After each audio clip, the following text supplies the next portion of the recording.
สบายดีมันคนวันนี้พอคอยเราใส่น้ำมันโหลดในเมืองสารวัน My dad is putting gas into the car at Sullivan, Wisconsin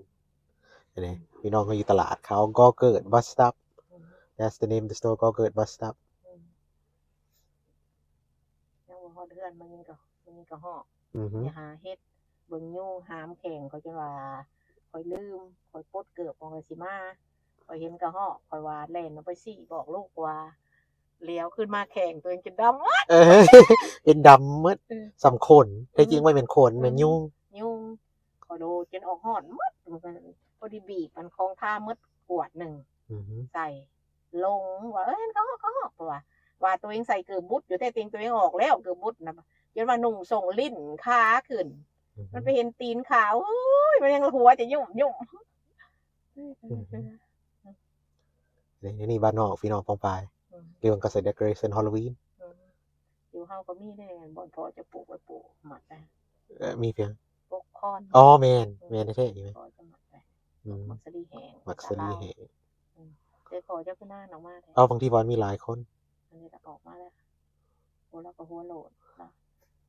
หัวเราเสียงนะเราได้เราซื้อเพียงหัวเราก็โหลดกันนะถ้าเราไปใส่แก๊ส แล้วไปซื้อหยังดอกจริงไหมโนแมนบ่ แล้วก็คือกระแตบเงิน อือฮึ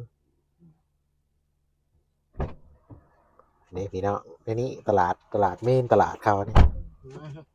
ใส่ของมันได้ จะห่อเนาะขอเป็นว่าจะไปซื้อยังมากิน เสียงของคน ซื้อขนมปังอยู่ไหมเอาก็พี่ขนมปัง จะมาเดี๋ยวอุ่นอากาศหนาว เจ้าวันนี้ผมเนี่ยโอ้โหเขาตกเปียก ใส่แบ็คแพ็คเลยใส่ เปีย ซั ก ก เปียก ใส่เติม ถ้าคอยบ่มีทาง ใส่ ใช่เลยผมโผ ใส่ซักใส่ อ่ะเซอร์ที่สี่ไม่เห็นนี่ เฮหอรีสี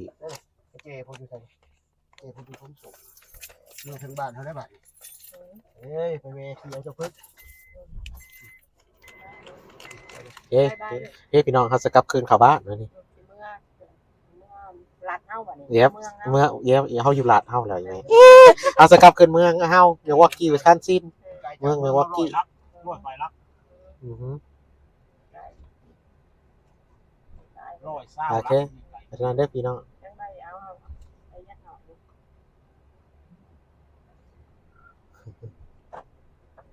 เมื่อลงเอา we are heading home นะจะกลับคืนมาบ้าน จนว่าค่ำมื้อนี้มาแต่เช้า เฮ้ยเศร้าเศร้าก็คือ ๆ9:00 9:00ปลาย บ้านเมืองต้องเศร้าเองดิเบิ้งนี่ มื้อเช้านี่ก็เช้า ก่อนไก่ เช้าซ้ำข่อยแล้วนะเช้าข่อยมื้อ ไก่ เช้า มันลงคลองแล้วมันเมื่อเหยียบม้าแท้บ้านเมือง มันจะค่ำวันนี้เมื่อก็ค่